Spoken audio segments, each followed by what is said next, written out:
Hey everybody, it's Chris from the FamilyGeekery podcast. And this week, the fam was just a little too busy to get together to record a new episode, so we're pulling an old episode out of our back catalog. And according to our stats, this is one of your favorites. So we're going all the way back to episode 7, which was back in May of 2022. And this is the second half of a two-part episode on the top 50 comic book movies. So go grab some popcorn, pop in your earpods, and listen to us count down the top 25 movies based on comic books. Enjoy, and we'll see you next week.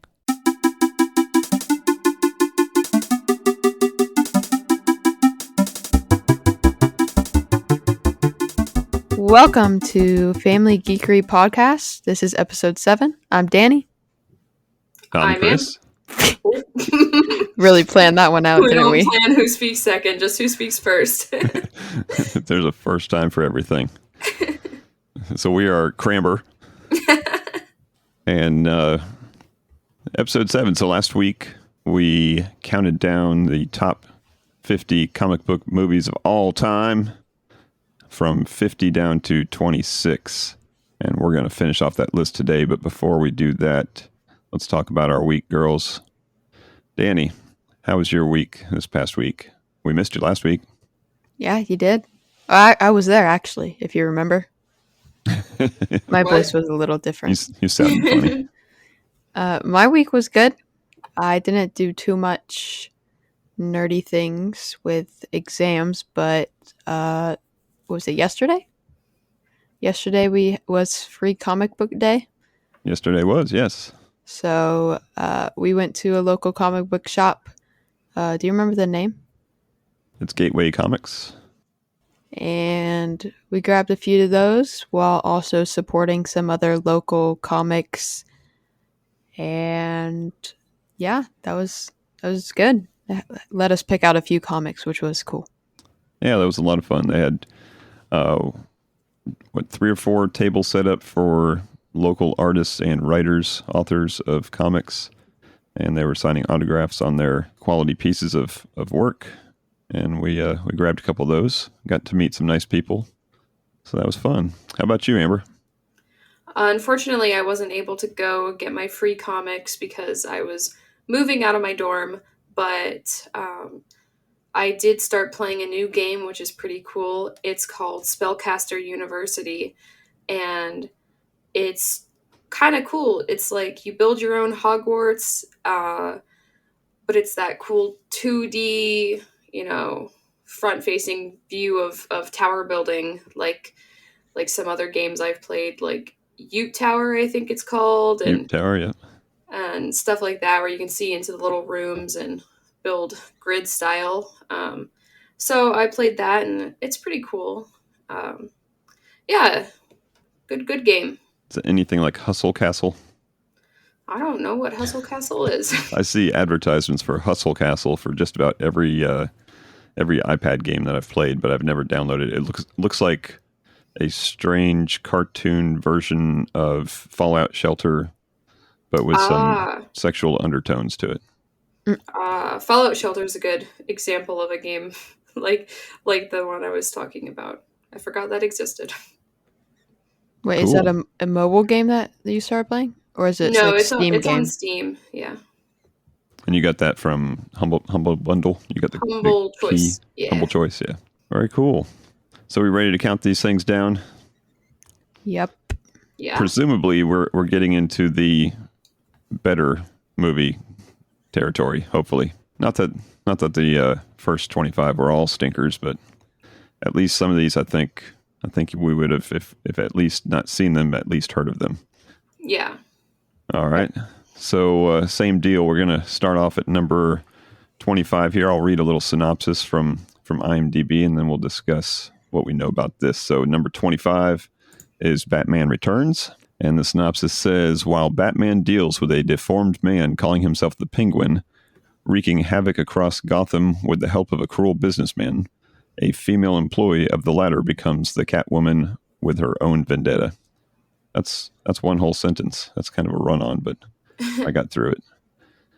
So yeah, so Batman Returns. Have either of you seen this one? This would have been also Batman number 2. Nope. Nope. So the second movie in the Michael Keaton era of Batman movies, starring Danny DeVito as the grotesque Penguin, Michelle Pfeiffer as Catwoman. And like I said before, the first movie was real big, so there was a lot of anticipation for the second movie. And it was another summer blockbuster, of course. A lot of hype around it, and I think it delivered. I believe it was a good movie. 7.1 IMDb rating. Nice. So when we get to finally binge through these with you girls, then you can tell me if you think that they still hold up. Sure. Mm-hmm. Got Christopher Walken in this one. Oh God. As Max Shrek. Is that the businessman? He might be the what does it say, cruel businessman? I forget. I just remember the Penguin and the Catwoman. I didn't remember the whole subplot. Danny DeVito's great and everything, so I'm sure this is awesome. Yeah, I mean, he really fit the part. I don't think they had to go too far down the list to cast this one. Right. He was perfect for it. But very good. So going on down to number 24, we've got Swamp Thing. So last week we talked about Swamp Thing 2, or Swamp Thing Returns, I believe it was called. So this is after a violent incident with a special chemical, a research scientist is turned into a swamp plant monster. So Epic. this look at the director and writer. You recognize that name? I recognize it, but I couldn't tell you why. Wes Craven. Wes Craven. So he was a big horror film guy, like legend in that genre of movies.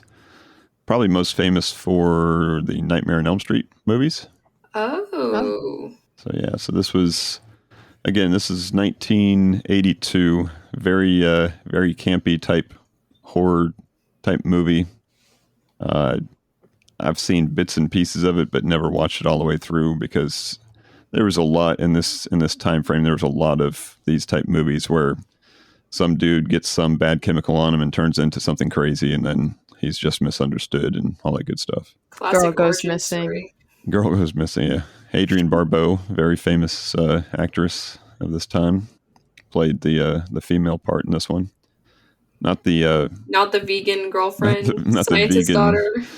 plant scientist daughter from Swamp Thing Returns. But very cool. Swamp Thing representing number 24. So coming on up the list, number 23, we have Batman, 1966. This is the first one? Oh. So this is the Batman cast from the TV show that also launched in 66. And I don't remember if this was one of those situations where this movie was like the first 4 episodes of the show, like the pilot type thing, where they do that sometimes, or if this was completely separate. Maybe this was a concept to launch the show. But this was a movie itself, starring Adam West as Batman and Burt Ward as Robin. And the synopsis of this one is the dynamic duo faces 4 supervillains who plan to hold the world for ransom with the help of secret invention that instantly dehydrates people. Oh. Yeah. That's a dangerous weapon. Looks like the Riddler, the Joker, and the Penguin. And as far as the fourth one, might be the Catwoman. I'm not sure if she classifies as the fourth one, because there's a couple other smaller parts in there, Bluebeard, and so yeah, this is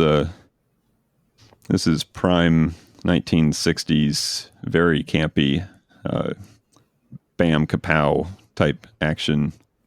And the best part was the narrator. If you've never seen these or seen any of the TV show part of it, the narrator in between the cutscenes, always making things very dramatic, like, "Will Batman and Robin escape the clutches of the Penguin?" That kind of stuff. Mm-hmm. Yeah, so that really made the show, because the comics back then would have that too. They'd always end in like a cliffhanger and have a little blurb at the end, like, "Join us next issue to see if the good guys defeat the bad guys." Yeah, they referenced that in SpongeBob with Yes. Mermaid Man and Barnacle That's Boy. what I was thinking too. Yeah. I mean, I guess all that's based off of Batman and Robin, but Were they voiced by any of these characters? I forget. that's a good question. I think they got some famous voices for them, but I forget if it was one of these guys or not. But yeah, good stuff. You'll have to watch that sometime, or at least some of the old TV shows, just to get a feel for those type shows. Yeah. All right, so what's better than Batman? So we climb up to number 22, Daredevil. I've seen this one. Yeah, 2003 Daredevil. So this is the Ben Affleck Daredevil character, not to be confused with the Ben Affleck Batman character. This has Jon Favreau. Yeah. We've seen him up the list a couple times. He's playing Foggy Nelson. So if you've seen the Netflix series, Foggy was his classmate, his co-worker, his best friend. Yeah. And then this also has Jennifer Garner as Elektra, and they spun her off on her own show. Mm-hmm. Who plays the bad guy? Michael Clark Duncan. Yeah. As Fisk. Yep, Wilson Fisk, or what's his comic book name? Kingpin. That's right. So yeah, great big dude, great actor to play the Kingpin part. Terrific actor. We all know the synopsis: a blind man blinded by toxic waste, which also enhances his remaining senses, fights crime as an acrobatic martial arts superhero. We all love Daredevil. I love this movie. Yeah, this was good. I watched it a lot as a kid. Like, a lot. Yeah, this was 2003, so it was turning the corner from the many years of kind of bad productions to actually getting into decent production territory of comic book movies. Yeah. Had some cool effects when he was blind but sensing the movement of people, but yeah. Yep. Did you see this one, Danny? I think maybe when I was little. I remember vaguely just the actors and stuff, but I can't remember watching it in full. Yeah, we'll have to rewatch that one again. Did he play the Daredevil in the TV show too? Nah. No, they got a new actor for that. He was too busy being a bad Batman. Yeah, and the new one was in, spoiler alert, the new actor was in the Spider-Man No Way Home? No Way Home. He was the lawyer. Yeah. And that was the one Matt in Murdock. the TV show? Yes. Yeah. Yep. All right. Going to number 21, Time Cop, 1994. Max Walker, an officer for a security agency that regulates time travel, must fend for his life against a shady politician who's intent on changing the past to control the future. So, I doubt either of you have seen Time Cop, have you? No, I've Nope. not. Do you at least recognize the main actor? I recognize the girl. Mia Not- Sara? Yeah. She was in Ferris Bueller's Day Off, but I don't recognize the main guy. You've certainly heard of Jean-Claude Van Damme. No. No? No. So this is, again, 1994. We are knee deep in all kinds of karate and ninja type movies, and this guy is one of the best of this time. One of the best like karate type action stars. So he would have been up there with who else do you think of when you think of karate action stars back in this time period? Steven Seagal. Have you heard of Steven Seagal? No. No. Jackie Chan. Of course, you've heard of Jackie Chan. Jackie Chan. Yeah, he kind of predates Jackie Chan a little bit in this genre, but this guy was in a ton of movies, all kicking butt and taking names. So yeah, this was a weird type, futuristic sci-fi role for him, but it still allowed him to kick some butt. Nice. Yeah, it was a pretty well received movie at the time too. I don't know if it would hold up though in the test of time. Test of Time Cop. All right, number 20, Conan the Barbarian. So we talked last week about Conan the Destroyer, which was the sequel to this movie. So Conan the Barbarian, 1982. A young boy, Conan, becomes a slave after his parents are killed and tribe destroyed by a savage warlord and sorcerer, Thulsa Doom. When he grows up, he becomes a fearless, invincible fighter. Set free, he plots revenge against Thulsa Doom. So that's kind of a familiar plot. Yeah. Her whole family dies, and you get big and strong and decide to wage revenge on everybody. So Arnold Schwarzenegger playing the part of Conan. You couldn't ask for a bigger, stronger dude in the movies at this time to play the part of Conan. And we got a James Earl Jones as the bad guy. Epic. And how does that make you feel? Got to see this movie. I mean, he's got the voice to be a bad guy, but we always see him, or at least hear him, a lot of times also as the good guy. Yeah. One of the actors I see, Mako, he was in Avatar: The Last Airbender as Uncle Iroh. So it's cool to see him in a live action thing. I've never heard him other than voice acting. So. Yep. So it was a pretty good movie. Good action movie. Nice. All right. Danny, how about you count down? We're starting with number 19. Give us do the role of the synopsis reader. The next one is The Mask, 1994. Bank clerk Stanley Ipkiss is transformed into a manic superhero when he wears a mysterious mask. And who's this bank teller? With whoever could it Jim be? Carrey as the main star. Jim Carrey, not his first time on this list either. Oh. What was he in? He was also the Riddler in one of the Batman movies, which I think was number 50. Well, at least he's made it up further on this list. Oh, yeah. I mean, you just can't go wrong with Jim Carrey leading a role in any movie, pretty much. Alongside Cameron Diaz. Especially if the role has to be a quirky, crazy, manic superhero in this case. Yeah, he's perfect for that. Yeah. I've never seen this, but I've heard really good things about it. Oh, this is comic gold, right up his alley. I didn't know it was based on a comic. I mean, actually, I don't know if it's really fair to say that he's a great actor, because I think this role is just kind of him. I think if you just let him loose on an audience, he would be the Mask, you know. Yeah. But yeah, very good. Very cool. All right. What's the next one, Danny? Blade 2, 2002. Blade forms an uneasy alliance with the Vampire Council in order to combat the Reapers, who are feeding on vampires. Yeah, so Blade, as we'll find out, probably further up the list. And we saw Blade 3 last week, right? And the top 50 part. He's a daywalker, so he's a vampire, but he's also a vampire hunter. But in this movie, there's some even more badder guys that are going after the vampires, and he has to team up with the Vampire Council to help defend them from these Reapers. I see that Norman Reedus is in this movie. Yeah, I was about to comment on that too. Yeah. Wow. I didn't know he did things before Walking Dead.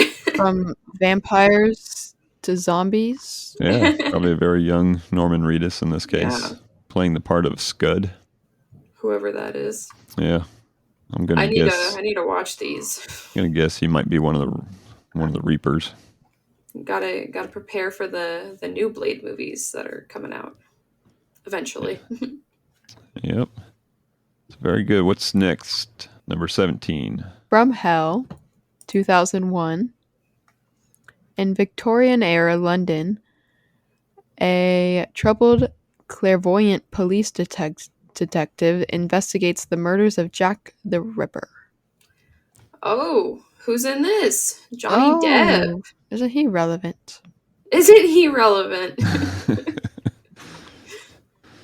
Johnny Depp as Inspector Frederick Aberline. I guess that's how you pronounce it.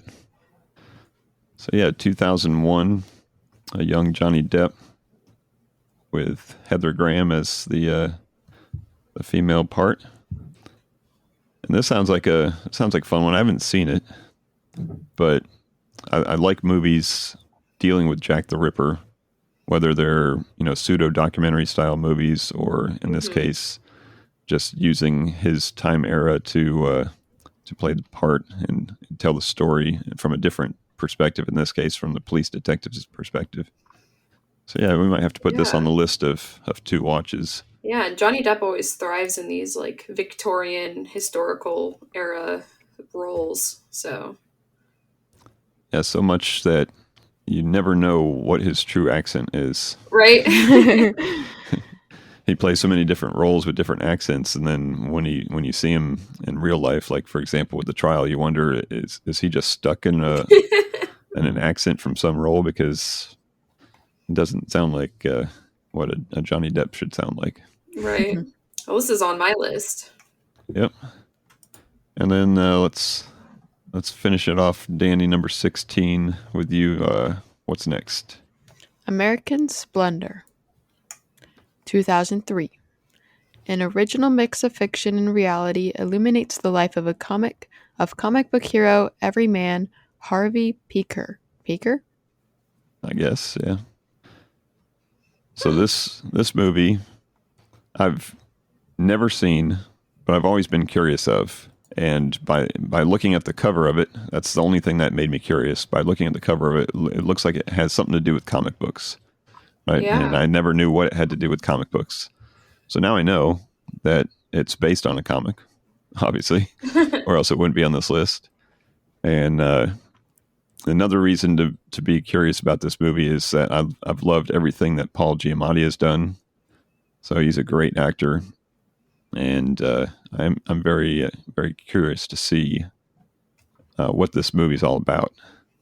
Looks like he's going to be bouncing back and forth between like a comic world and the real world or something, maybe. Yeah, it's interesting because Paul Giamatti plays Harvey Picard, but Harvey Picard, the real person, is in the movie. Yeah, I see. Yeah, as real Harvey. Yep. So that sounds like an interesting dynamic. But if you look at some of the other names in here, you got Superman, Batman, Robin, Green Lantern. But yeah, this is definitely one that I've always wondered about, and now it's solidified my decision that we need to see it. 7.4. Yeah, number that might be one of the 16. highest IMDb ratings on this list so far. Yeah. All right, Amber, why don't you take over the reins and start off there with number 15? All right, number 15 is The Crow from 1994. A man brutally murdered comes back to life as an undead avenger of his and his fiance's murder. Yeah, so we saw Crow 2 and 3 earlier in the list. And if you remember, they were different. It was a different story. So the Crow, I think the actual character Crow was the same, but it was a different person embodying that. So in this case, this was Brandon Lee, who is Bruce Lee's son. I don't know if you knew that. Oh. And Brandon Lee was the star, Eric, who's at the beginning of the movie killed. Him and his wife are killed, and then he spends the rest of the movie coming back as the Crow to seek vengeance and avenge their deaths. Is he the one that died on a set? He died on this set. Yes. Oh, yep. No. And it was after they were done filming, and they were reshooting one of the scenes, and he was handed a prop gun that only shoots blanks, and it had a blank in it, but the chamber, the barrel wasn't clear, so there was still some debris in the barrel. And when he shot it, the blank, which is just an explosive, no projectile, supposed to be no projectile, it pushed whatever was stuck in there. There was a bullet lodged in there or something for some reason, and it pushed that through, and yeah, he died from that. It was very tragic, of course, at the time. That sounds tragic. And they some people likened it to the curse of Bruce Lee. Yeah, I've heard of the curse. Bruce Lee also died, I think, on the set of maybe Enter the Dragon. It was one of his big movies towards the end of his career. So some people have kind of drawn parallels between those two deaths. There was a whole movie about the curse, and there was another movie called The Dragon that told the story of how Bruce Lee got started and some of the tragedies towards the end of his life. But yeah, this was, like I said before, a very goth, dark, perfect 90s setting for a movie. Again, throw some grunge music in the background, and it's a good time. 7.5, still ranking up pretty good on the IMDb rating there. Yeah. So this is definitely one worth watching. I think I saw this one many times. Again, back in these 90s days, we would rewatch it over and over again because it was a good movie at the time.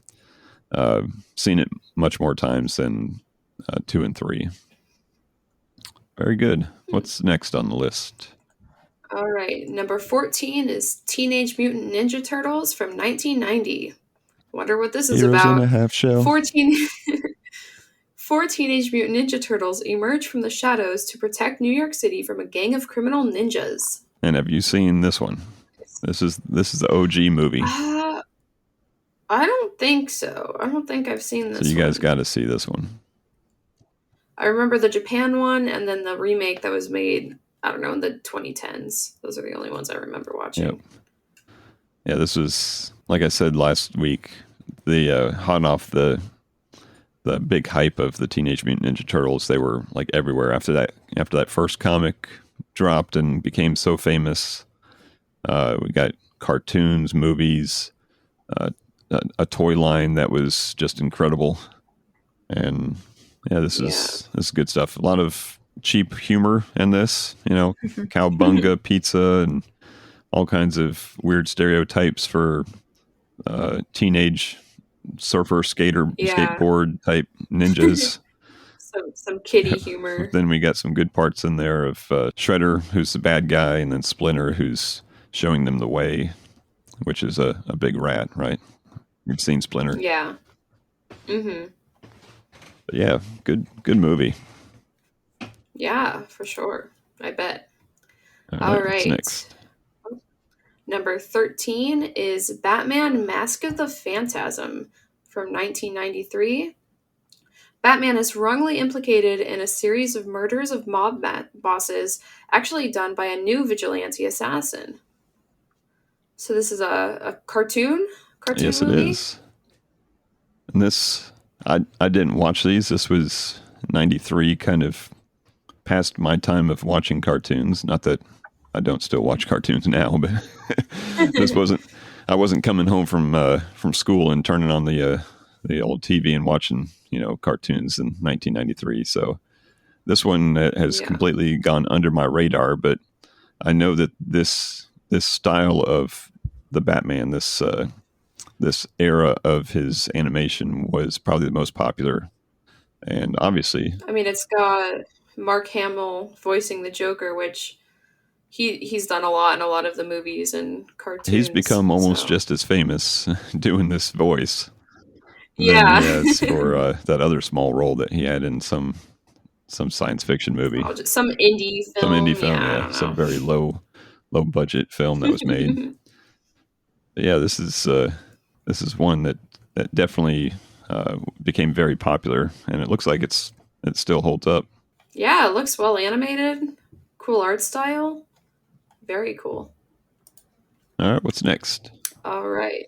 Number 12 is Men in Black, 1997. A police officer joins a secret organization that polices and monitors extraterrestrial interactions on Earth. Starring Tommy Lee Jones and Will Smith. Very good movie. Yeah, this was a fun one. Yeah, we said last time that we've seen all of the Men in Blacks, but couldn't really pick them apart plot-wise. I think I'm a bit more familiar with the third one because it was released, 10 years after the second one. But the first two I get confused, but still, really good movie. Yep. I love the scene where Will Smith is trying out for the team or whatever, trying to become an agent, and they're going through the shoot house and shooting all the targets and stuff, and he shoots the lady holding the baby or whatever. Or she had a book, right? Yeah. And he's like, no lady's supposed to have that book. I forget what the title of the book was, but yeah, that was good. And then you see Vincent. I'm going to get his name pronounced wrong. D'Onofrio, right? D'Onofrio, Vincent D'Onofrio. You said it 3 That's different right. times. One of them would be right. Yeah, you recognize him, right? He He's looks the Kingpin familiar. from the Daredevil Netflix show. Oh, his IMDb picture looks totally different from how I recognize him. Do you remember who yes. Edgar is in this movie? Is he an alien? He was like a farmer or something. He wore the coveralls, and he was the alien came down and took over his body right away. And he's the one that went through the rest of the movie he was trying to get whatever the thing was that the aliens were trying to get. He was trying to get, I forget what they were trying to capture. Oh, okay. But he just walked around. His body wasn't like working right. He kind of stumbled around, and his face was all contorted. That now. Yeah, that was a good part for him. Nice. All right, can't go wrong with Men in Black. Right. Yeah. Number 11 is Akira from 1988. A secret military project endangers Neo-Tokyo when it turns a biker gang member into a rampaging psychic psychopath who can only be stopped by a teenager, his gang of biker friends, and a group of psychics. You got psychic psychopath. All right. So this is a Japanese anime. Yes. Movie. Very famous one. I've never seen it, but I've definitely heard of it over and over again. This is very typical of your Japanimation type stuff, Speed Racer looking type animation. Yeah. And like the 80s is when Japan influence started, in America, right, with anime. Oh yeah, more a lot of anime coming through America. A lot of American animation companies and TV broadcast companies were just buying up like every kind of anime, and they'd bring it over to the States, and then they'd do the voiceover on it. And a lot of times the voiceover would completely change the story.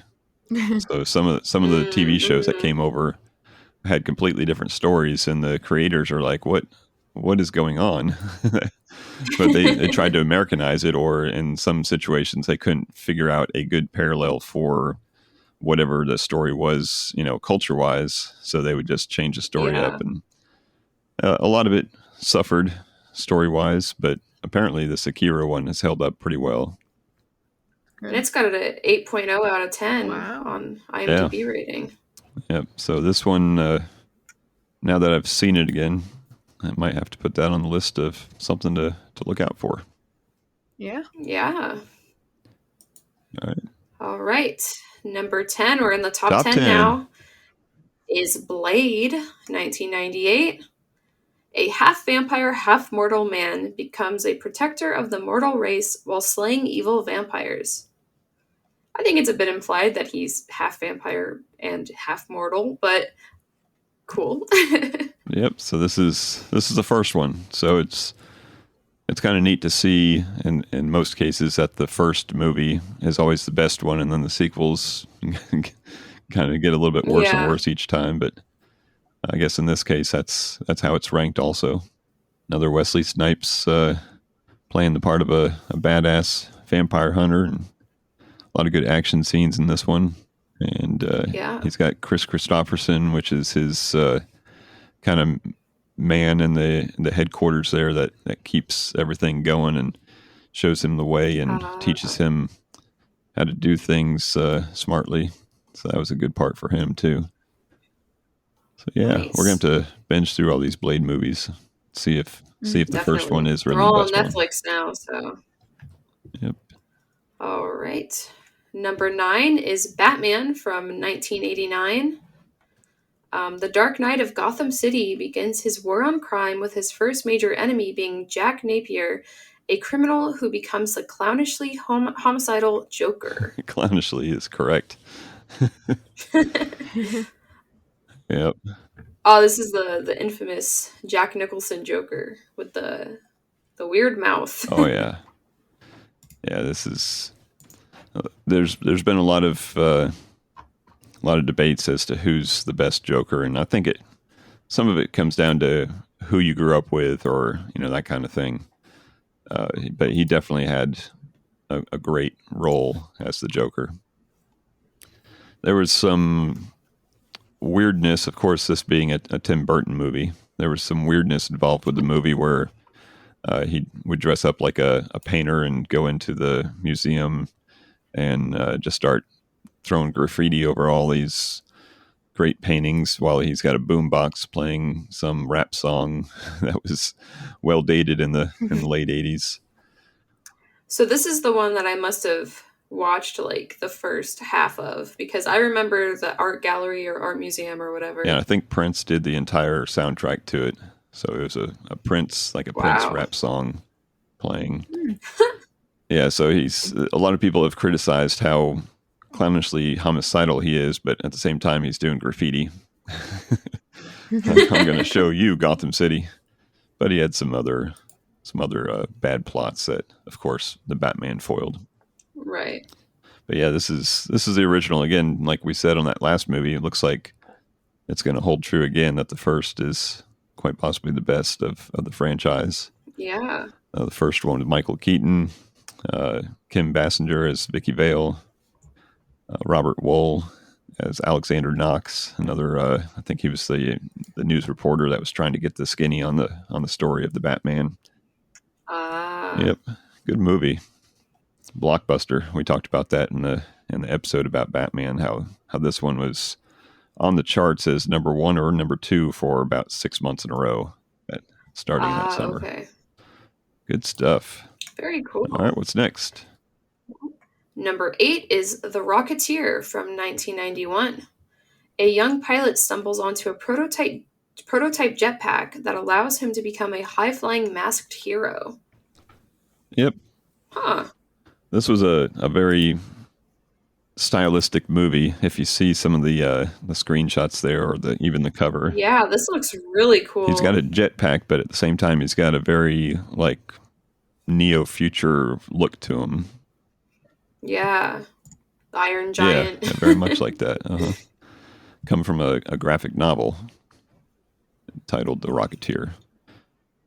So is the film all in black and white?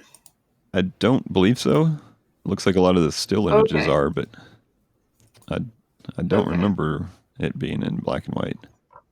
Okay. It doesn't look like it. Yeah, I guess the trailer isn't in black and white. I remember I saw this in the theaters, so back in 1991, but I haven't seen it since. So, do you remember liking it? Yeah, I remember it being very popular and being a good action movie for the time.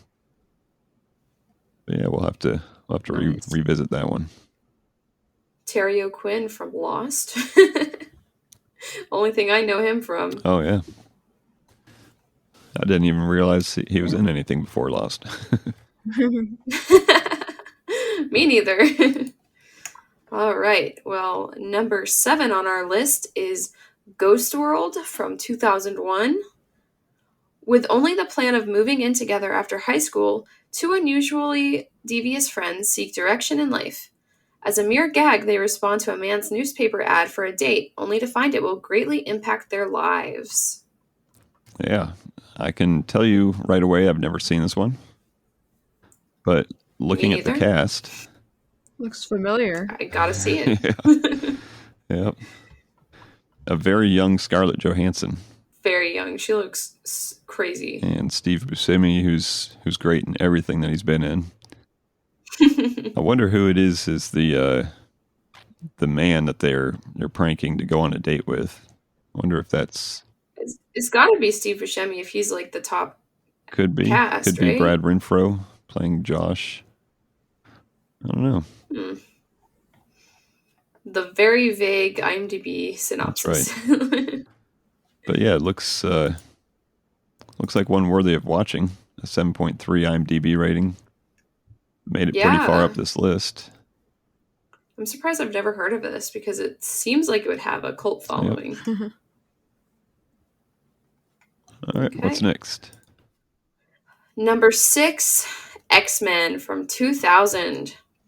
In a world where mutants, evolved superpowered humans, exist and are discriminated against, two groups form an inevitable clash: the Supremacist Brotherhood and the Pacifist X-Men. Gotta say, I'm disappointed that this didn't make top 5, Oh, but so you've seen this. that's okay. Oh, so I've seen Probably a few this. times. It's not like I was raised on these movies and they're my favorite thing ever. Yep, this was pretty fantastic. The X-Men in the late '80s and all through the '90s, probably taking over as the top comic of the time. You know, taking over from the likes of Spider-Man and the Avengers and all those. Everybody just loved the mutants, and luckily, they waited long enough to make a movie.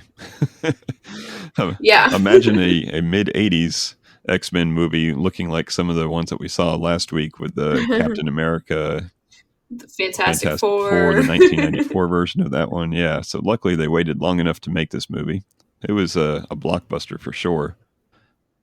I loved every It second of brought to it. life all the main characters that you'd want to see. You got Logan, you got Jean Grey, you got Scott Summers, all the ones from the comic, and told a good story. Less less mutant like crazy action story, and more of a like societal representation of you know Yeah, a misunderstood group of people, and how two different sides can try to win over the hearts or just completely destroy definitely. the non-mutants. And this movie, I don't know, it's just so impactful because it created a legacy of 20 plus years of well, maybe not 20 plus, but about 20 years of X-Men movies. The reboots, some better than others, but a very good film franchise. And with these type movies, you gotta watch each one as its own movie and not so much look at Yeah. the 20-year run and look at Timeline's a timelines. little Yeah, messy. you can't look at that, because the people that complain about the timelines getting all messed up obviously didn't read the comics because you run the same comic for 20 something years, and you're going to have to be messing up timelines left and right too. So Yeah. Yeah. it just comes with the subject matter. Yeah, glad to see this one this high up the list.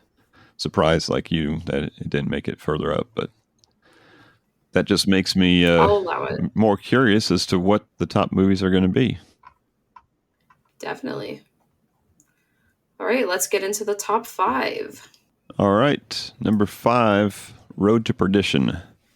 A mob enforcer's son in the 1930s Illinois witnesses a murder, forcing him and his father to take the road, and his father down a path of redemption and revenge. Road to Perdition. So this is based on a graphic novel. I've never read it. I did not know until I looked at this list that this movie was based on a graphic novel. But I do remember this being a big movie for the time. I haven't seen it. Again, 2002. This was early in the days of being a father for me, so I had my hands busy with a couple other things. But Oops, I'm sorry. You're sorry. I blame you. Sorry you couldn't watch I these blame movies. you for all the movies that I've missed. But yeah, we've got Tom Hanks, so automatically you know it can't be too horrible of a movie. So really, I don't know anything about this, but looking at the list of people, it's also got Jennifer Jason Leigh, Daniel Craig, Paul Newman, who you guys have probably heard of. He's got a tiny franchise of salad dressings and stuff that he does. Oh, Newman's Own, yeah. all those things in the grocery store. Good honey He's mustard. actually a very famous actor who decided to do that as a charity and give away all of the profits of that to charity. And little did he know that it'd be one of the top brands in the grocery stores. He probably every now and then wishes that he didn't make the promise to donate the money, but I'm sure he's doing okay on his own. But yeah, so nothing. You can't go wrong with a good 1930s mob movie, especially as when you see that Tom Hanks must be the mob enforcer. if he and his son are the ones that are on the run, so I gotta get me some of this to see how well of a mobster Tom Hanks can be. Yeah, he's always a good guy. It'll make me listen to Woody's voice a lot different after seeing this, I think. I thought he was a good cowboy. Cowboy, mobster, what's the difference? All right, number 4, Superman, 1978. So the first of the Superman series, starring Christopher Reeve as Superman. An alien orphan is sent from his dying planet to Earth, where he grows up to become his adoptive home's first and greatest superhero. So yeah, Superman. He's faster than a speeding bullet, more powerful than a locomotive. Never heard of him. Able to leap small buildings in a single bound. So yeah. No, I have seen this. You've seen this one. Yeah. What do you remember from it? Is this the one where he like turns back time, where he flies against the rotation of the Earth, or is that like the sequel? Spoiler alert. Spoiler alert from 1978. Oh no. Yeah, something happens to Lois Lane, who's of course his love interest, and he's able to fly backwards against the rotation of the Earth so fast that it reverses time. So that is this one? Okay, yeah. That's the only thing I remember. Yep, in this one you got Gene Hackman playing his long-standing role as Lex Luthor, and Ned Beatty as that guy's sidekick. Did have General Zod in this one.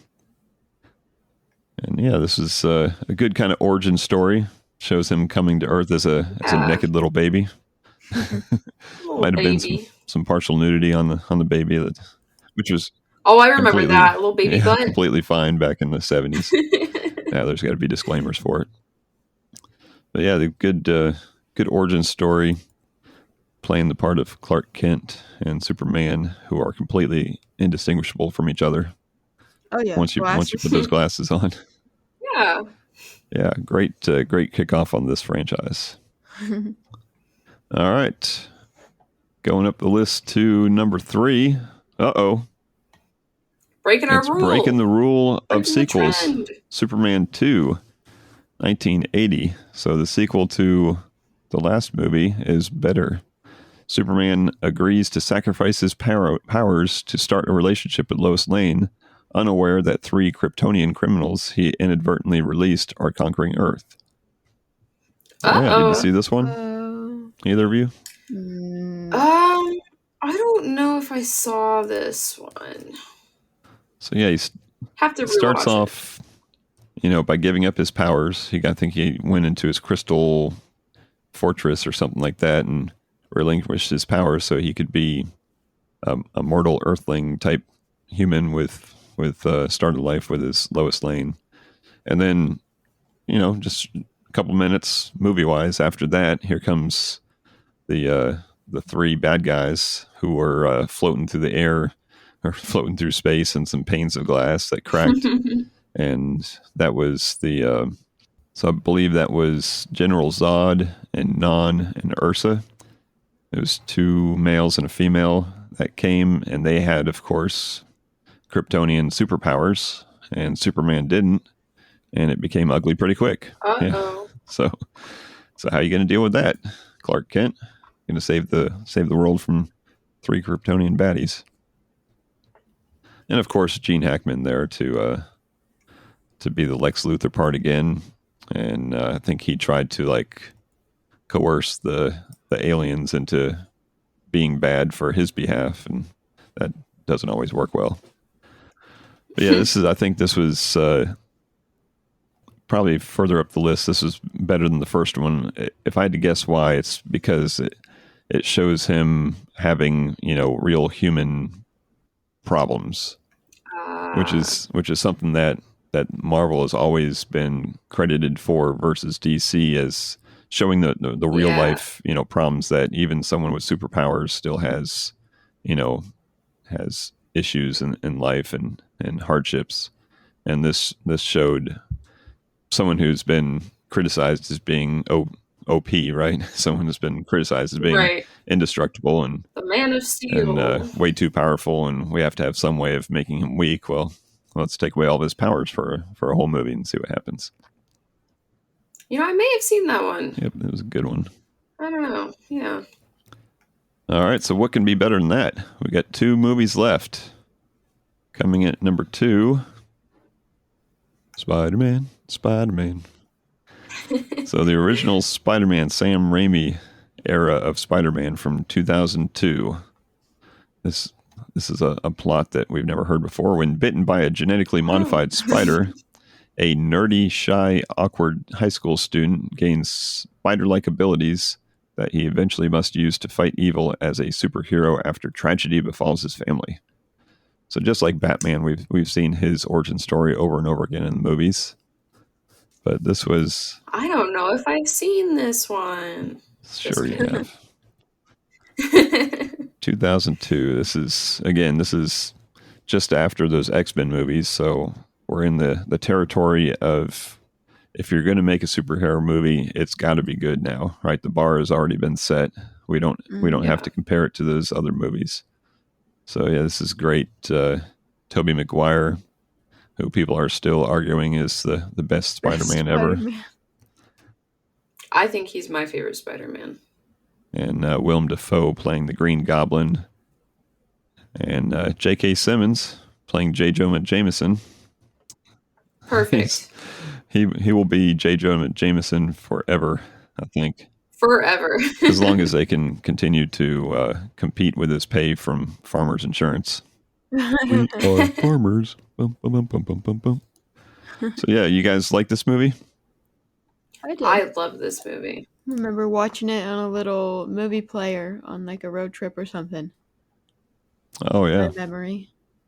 One of the many miscellaneous gadgets of technology to keep you guys occupied in the back of a minivan while we were driving down to Florida. Yep. Yeah, this movie will always be sentimental to me as like one of the first superhero movies I've ever seen, and Spider-Man's always been my favorite superhero, probably because of this movie and seeing it so early in life. So yeah, I got a weak spot for Spider-Man. And these movies were huge for Sony, who owned the rights at the time and made these movies. And if you look at the font that they use for Spider-Man in these Sam Raimi movies, they even use that font for the PlayStation. I was just about to say that. They had a big tie over between the PlayStation and Spider-Man at the time. Yep, Sony made some money on these, I believe. A little bit of money. So if that's number 2, what could possibly be number 1? Drum roll. I'm not going to bang my desk. So we make it all the way to number 1. Best comic book based movie of all time, which might have a little bias because it's probably the most recent of the time that this article was published in this magazine, is X2, X-Men United from 2003. When anti-mutant Colonel William Stryker kidnaps Professor X and attacks his school, the X-Men must ally with their archenemy Magneto to stop him. So just like when Blade had to join forces with the Council of Vampires to beat the Reavers, we've got the X-Men teaming up with Magneto and his crew to fight William Stryker. I will say, I agree with this as number one. You like this one better than X-Men? I do, because I liked how it showcased more of the students. We have Iceman and Jubilee, and a lot of the students had their little escape from the school moment, which I really liked.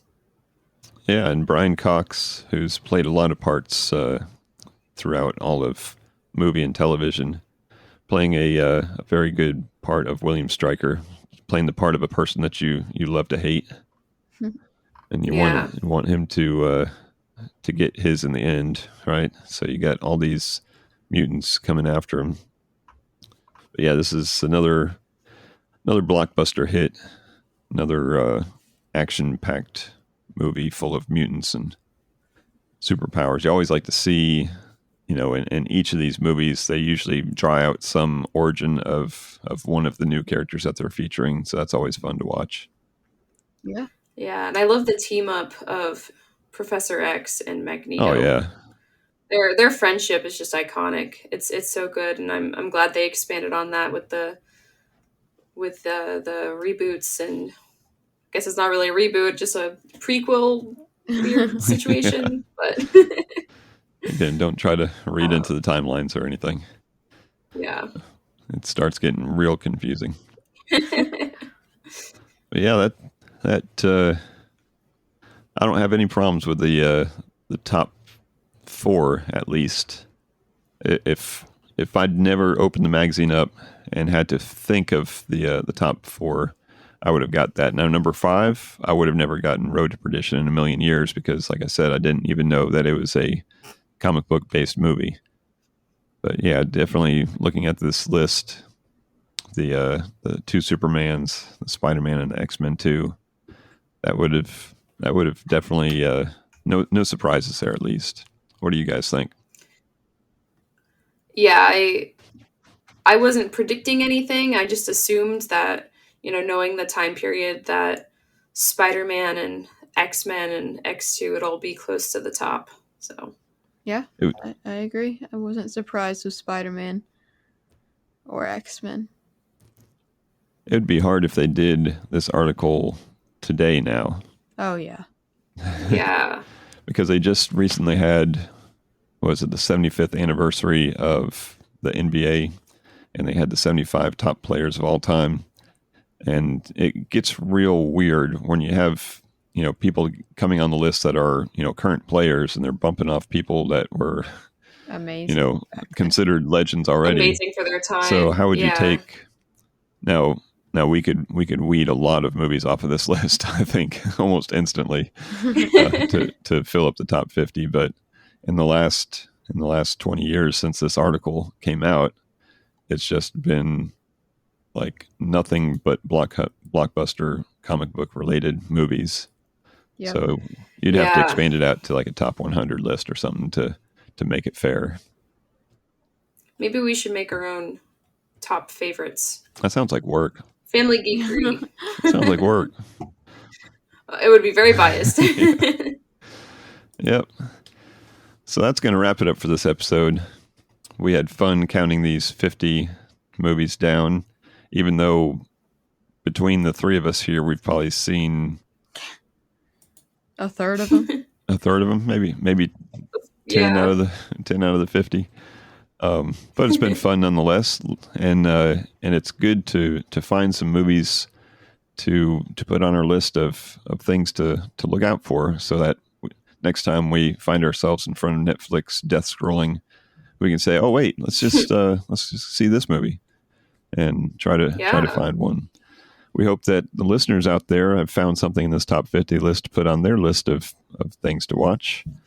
Let us know by sending an email to podcast@familygeekery.com if there's something on this list that you believe is a must-watch for us. Give us something to watch.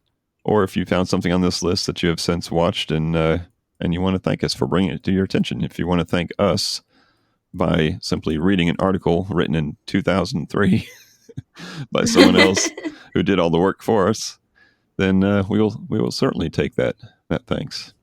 Thank you, as always, for listening to the podcast. And as always, peace out and geek out. And geek out. How do you turn this thing off? Thank you for listening to the Family Geekery podcast. For more information, visit www.familygeekery.com. Don't forget to subscribe at your favorite podcast provider. And until next time, peace out and geek out.